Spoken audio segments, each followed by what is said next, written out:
શું તમે ક્યારેય ચંદ્ર પર ગાડી ચલાવવાનો અનુભવ કર્યો છે? જો ના કર્યો હોય, તો તંત્રએ તમારા માટે ખાસ વ્યવસ્થા કરી છે. અમે વાત કરી રહ્યા છીએ ફેદરાથી ભડિયાદ જતા મુખ્ય માર્ગની. જ્યાં રસ્તામાં ખાડા છે કે ખાડામાં રસ્તો, એ શોધવા માટે તમારે ટેલિસ્કોપની જરૂર પડી શકે છે. ફેદરાથી ભડિયાદ જતો આ માર્ગ અત્યારે એડવેન્ચર પાર્ક બની ગયો છે. તંત્રની રહેમ નજર હેઠળ અહીં એવા મસમોટા ખાડા પડ્યા છે કે વાહન ચાલકોને કમરના દુખાવાની ગેરંટી મફતમાં મળે છે. વેપારીઓ પરેશાન છે કારણ કે માલ સમયસર પહોંચતો નથી. ખેડૂતો મૂંઝવણમાં છે કે ટ્રેક્ટર ખેતરમાં ચલાવવું કે આ રસ્તા પર.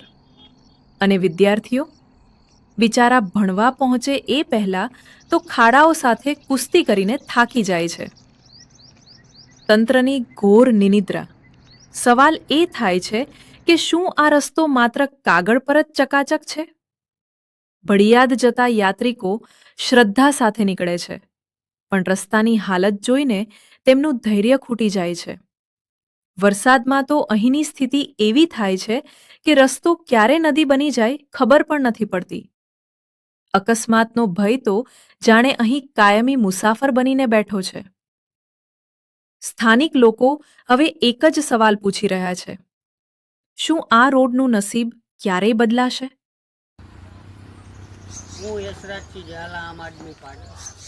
છેલ્લા ઘણા સમયથી ફેદરા ભડિયાદ રોડની હાલત એકદમ ગંભીર છે અને ઠેર ઠેર ખાડાઓનું સામ્રાજ્ય છે, જેથી આ વિસ્તારના લોકોને બહુ બધી તકલીફોનો સામનો કરવો પડે છે. વાહનો જ્યાં 15 મિનિટમાં પહોંચે તે જગ્યાએ 1 કલાકનો સમય લાગે છે. આ વાહનનો ઉપયોગ વિદ્યાર્થીઓ, ખેડૂતો, યાત્રાળુઓ અને આમ જનતા રોજબરોજ કરે છે.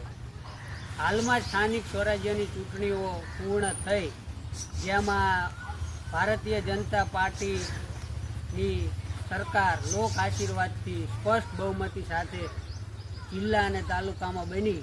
તો હવે એમની પણ કંઈક જવાબદારી બને છે કે આ લોકોના પ્રશ્નોનું નિરાકરણ વહેલી તકે આવે અને ફેદરા ભડિયાદ રોડમાં જે ખાડાઓનું સામ્રાજ્ય છે તે રોડ નવેસરથી નવો મંજૂર કરી વહેલામાં વહેલી તકે બનાવવામાં આવે, જેથી લોકોની મુશ્કેલીઓનું નિરાકરણ આવે એવી આપને તંત્ર અને સરકારને મારી અપીલ અને વિનંતી.